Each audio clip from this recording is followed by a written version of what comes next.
Assalamualaikum warahmatullahi wabarakatuh. Selamat datang di channel Ahmad di Trio bersama saya Ayah Dino.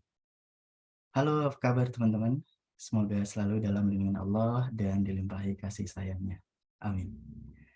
Kembali di segmen Human Capital, kita akan belajar bersama tentang dunia profesional dan pengembangan diri. Kali ini kita membahas tema yang menarik, yaitu tentang storytelling. Kebetulan kemarin Jamil Azaini Official menampilkan satu tema pemimpin storytelling, ini dalam segmen Leadership Inspiration, tentunya oleh kakek Jamil. Menarik sekali bagaimana storytelling dihubungkan dengan konsep kepemimpinan. Dalam video kakek Jamil, ada menyebut satu nama, yaitu Jennifer Acker. Video ini akan berisi tema yang sama, yaitu tentang storytelling. Tepatnya kita akan melakukan semacam resensi buku dari David Alan Acker. Judul bukunya Creating Signature Stories, Strategic Messaging that Energizes, Persuades, and Inspires. Kita buka sama-sama. Nah, di sini ada peribahasa Native American ya, bahwa sebegitu powerfulnya cerita atau storytelling. Kalau kita hanya menyajikan fakta-fakta, ya audiens kita akan belajar. Kalau kita hanya memberikan kebenaran-kebenaran, mereka mungkin akan percaya.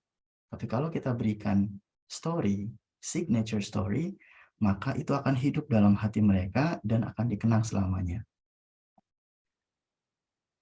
Tentang menulis, David Alan Acker adalah konsultan ahli teori organisasi, spesialisasinya di bidang marketing, fokusnya pada brand strategy atau brand management. Beliau lahir 11 Februari 1938 di North Dakota. Pendidikannya dari MIT Sloan School of Management, kemudian dilanjutkan di Stanford University. Berkarir di banyak bidang, tapi kemudian ke bidang akademisi, mengajar di Stanford University, kemudian juga aktif di sebuah lembaga di Profit, dan beliau adalah anggota kehormatan dari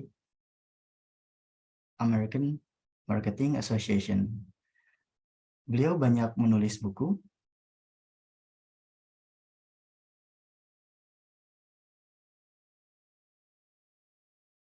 Jadi teman-teman silahkan bisa mencari lebih lanjut konten-konten tentang marketing dari David Acker. Oke. Bukunya sendiri ini diterbitkan di 2018, tentunya ada e-booknya ya, teman-teman bisa beli secara online. Ada 9 bab dalam buku tersebut bercerita tentang apa itu signature story dan seterusnya. Secara umum, saya sampaikan, signature story adalah narasi atau cerita yang menarik, otentik, dan involving, melibatkan nalar atau emosi, berisi strategic message yang memperjelas, menambah, dan atau menginspirasi tentang brand vision, customer relationship, tentang organisasi dan culture-nya, tentang strategi bisnis, diarahkan baik ke dalam ataupun ke luar perusahaan. Bayangkan teman-teman adalah tim marketing dari Lifebuoy, dari Unilever. Anda diminta membuat video tentang iklan sabun. Mungkin dengan ilmu yang kita pahami, kita akan cenderung memperlihatkan iklan yang visual mengenai bentuk atau kemasan sabunnya, lalu mendeskripsikan mengenai manfaat dan kegunaan dari sabun kesehatan tersebut, mungkin juga berapa jenis virus dan bakteri yang dapat dibersihkan. Mungkin kita akan bercerita tentang bagaimana proses produksinya yang higienis, tentang harganya, atau bagaimana produk itu bisa diperoleh, atau menampilkan selebriti yang menggunakan sabun tersebut. Mengapa? Karena sudah tertanam dalam pikiran kita berpikir bahwa audiens kita itu orang yang faktual, berpikir logis. Karena itu cara tercepat atau paling efisien menyampaikan iklan ya dengan mengkomunikasikan fakta-faktanya. Nah, perusahaan sendiri berasumsi bahwa pemirsanya itu rasional dan selalu mencari kebenaran, menggali lebih dalam. Dan ada satu hal lagi, bahwa membuat iklan yang bisa dikenang dalam jangka panjang itu sangat sulit. Membuat signature stories itu sangat sulit. So, mari kita lihat iklan Unilever tentang sabun di channel YouTube. Videonya ditayangkan sejak 1 Mei 2014, hanya berdurasi 3 menit, tapi sudah ditonton 11.500.000 lebih pengunjung. Kita tonton sama-sama.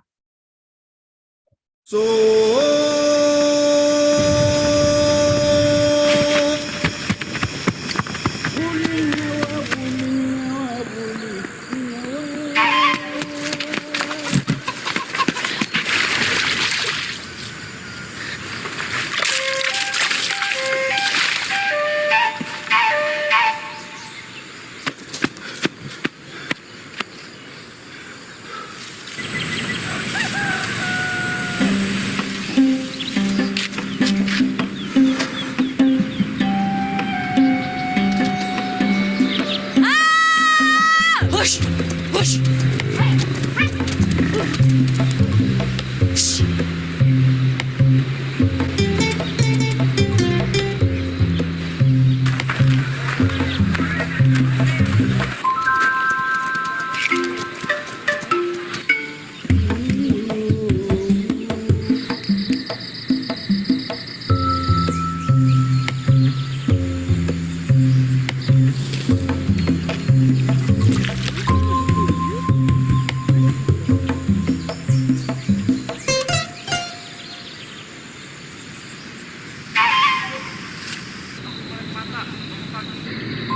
Kamu teman bicara sama pohon.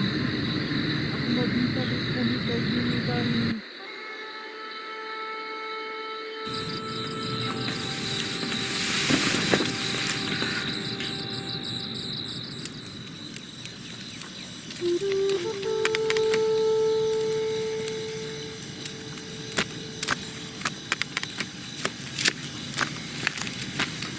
Ayo tidur dulu, Tari, biar besok bisa bangun pagi. Besok dia kan ulang tahun.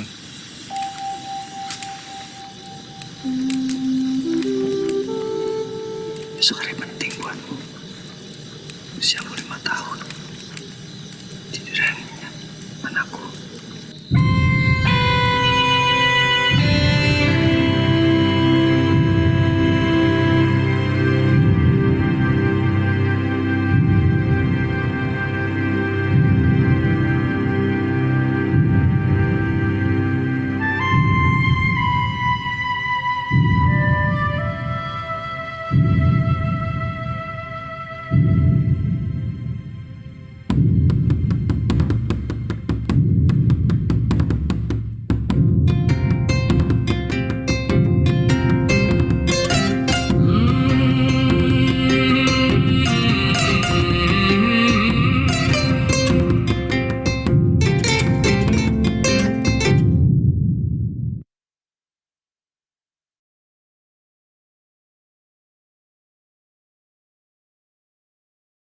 Menarik ya teman-teman.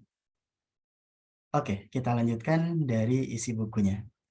Jadi di dalam buku tersebut menampilkan signature stories dari beragam background.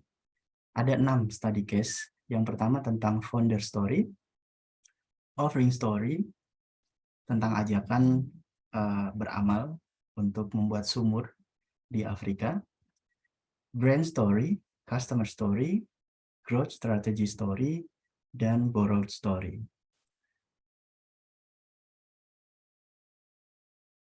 Di sini misalnya kita ambil beberapa contoh saja tentang founder story. Jadi Leon Elbin itu suka berburu dan memancing. Pada 1912, sepulang dari berburu dan memancing, sepatunya basah dan dingin. Lalu beliau menciptakan sepatu dengan jahitan kulit dan karet. Ternyata 90% produk pertamanya itu bocor di bagian jahitan. Tapi ia berani menggaransi dengan merefund dan membuat perusahaannya hampir bangkrut. Tapi berangkat dari kisah pendirinya yang luar biasa mengutamakan kepuasan pelanggan, sepatu beliau menjadi inspirasi di dunia. Lalu misalnya ada tentang Elon Musk. Teman-teman pastinya sudah tahu ya, bagaimana beliau mempresentasikan masa depan dengan ide-idenya. Sehingga Elon Musk menjadi ikon teknologi di masa depan. Nah, mengapa kita perlu menggunakan storytelling? Menurut David Ecker, story itu powerful, sangat kuat. Jadi, lebih bisa menyampaikan kedalaman makna dari sebuah cerita, atau dalam hal ini iklan. Kemudian, melibatkan audiensnya secara nalar maupun emosi, dan mengajak atau menginspirasi audiensnya untuk saling berbagi, berkomunikasi, sehingga iklan itu bisa menyebar secara organik. Kemudian kedua, di era digital, konten itu adalah raja. Dan cerita atau story adalah kunci dari konten tersebut. Dan yang terakhir, mengkomunikasikan strategic message itu sangat sulit. Karena itu, kita perlu jembatan untuk meng-attract audience untuk mau menyimak cerita yang kita kisahkan. Nah, storytelling adalah satu cara yang efektif menyampaikan hal tersebut. Oke, ini ada exception ya. Jadi tidak semua cerita itu artinya signature story. Signature story haruslah memiliki makna atau konsep. Bisa jadi yang diceritakan atau yang disampaikan dalam iklan hanya sebagian kecil. Atau bisa juga ceritanya indirect, tidak langsung. Lalu, hal-hal yang bersifat pesan jangka pendek itu bukanlah signature story. Jadi signature story ditujukan untuk membangun brand secara jangka panjang. Tapi signature story yang panjang tadi tentunya bisa dituangkan dalam durasi yang relatif pendek. Nah, ada hal yang penting, signature story haruslah otentik. Sehingga orang tidak mempertanyakan kebenarannya. Jadi, signature story bukanlah sekumpulan fakta-fakta, tapi fakta itu hanya dijadikan basis untuk menciptakan narasi, atau dalam bahasa lainnya adalah facts tell, but stories sell. Nah, substansi dari fakta-fakta tadi diperlukan untuk meyakinkan audiens. Dalam hal ini ada 3 cara menyisipkan fakta ke dalam cerita. Yang pertama, menyisipkannya di bagian depan cerita. Tapi ada risikonya, yaitu pelanggan, audiens, sudah antisipasi dulu. Logika kritisnya akan muncul. Yang kedua, menempatkan fakta di akhir cerita, seperti dalam iklan Lifebuoy tadi. Dan yang ketiga, menyisipkan fakta-fakta tadi di rentang atau di tengah-tengahnya, di sisipan-sisipannya. Lalu, konsep dari signature story sendiri bagaimana? Di dalam bukunya, David Eckert sudah menuliskan brand vision model, bagaimana dari strategic brand analysis itu memetakan customer, kompetitor, dan branding dari perusahaan sendiri. Kemudian membentuk brand identity. Bisa dari produknya, bisa dari organisasinya, dari person di dalam organisasi tersebut, atau brand sebagai simbol. Inilah yang kita angkat sebagai core dari identitas kita. Identitas brand yang mau kita iklankan. Dari sana kita turunkan menjadi value proposition dan credibility. Sehingga terbangun ikatan antara brand dengan customer. Nah, di situ kita menetapkan brand position kita. Lalu kita eksekusi dan kita tracking hasilnya.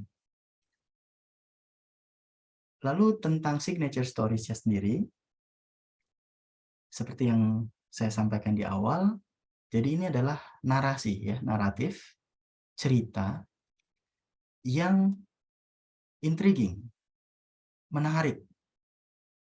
Tujuannya tentu untuk gain attention, mendapatkan atensi dari audiens kita. Lalu signature story haruslah juga otentik. Supaya tujuannya adalah mendistract dari counter arguing, dari otak kritis audiens kita. Lalu yang ketiga adalah involving, melibatkan baik nalar maupun rasa dari audiensnya. Berikutnya, bagaimana membumikan signature story di perusahaan kita. Jadi tidak hanya berhenti di iklan, tapi supaya culture tadi terbentuk sedemikian rupa, baik ke dalam organisasi maupun keluar organisasi, yang pertama kita perlu membuat semua orang percaya tentang the power of signature story. Lalu menemukan dan menjadikan signature story tadi sebagai leverage. Dan terakhir, menciptakan kultur storytelling. Daripada para manajer mempresentasikan program kerja secara deskriptif, menyajikan fakta-fakta, tentu akan lebih baik kalau ada narasi, ada benang merah yang diceritakan, sehingga akan menghujam lebih kuat kepada audiens. Ini bisa kita berdayakan di semua unit organisasi. Bisa jadi di tim marketing atau tim sales, semacam account manager misalnya, bisa juga di bidang operation atau produksi, dan seluruh unit. Apa signature stories dari masing-masing unit tersebut? Baik, berikutnya pada 2019 ada satu organisasi yang menyusun bagaimana storytelling itu bisa meraih atensi publik dengan pendekatan naratif tadi. Menurut website tersebut, yang pertama adalah Mercedes-Benz dengan Bertha-Benz-nya. Mungkin teman-teman sudah tahu ya, bagaimana mobil pertama di dunia dibuat, Bertha Benz adalah istri dari penemu mobil ini. Karena keluarga yang sakit meninggal, Bertha Benz dari Mannheim melalui Heidelberg ke Pforzheim, ini tempat di antara Frankfurt dan Stuttgart, pada 5 Agustus 1888 menggunakan mobil yang masih prototipe seperti dalam gambar, ditemani anaknya dalam perjalanan kehabisan bensin, kemudian menggunakan alat bahan yang tersedia untuk mensubstitusi supaya tetap bisa berjalan, lalu mesinnya meledak di tengah jalan dengan gear yang masih satu, tidak bisa menanjak, dan seterusnya. Nah, cerita-cerita tadi menginspirasi orang tentang bagaimana teknologi diciptakan. Menginspirasi. Yang paling dominan adalah inspirasinya. Teman-teman bisa lihat dari chart ini ya. Nah, sekarang kita tarik ke dalam diri kita. Sebagai seorang muslim, apa sih signature stories kita?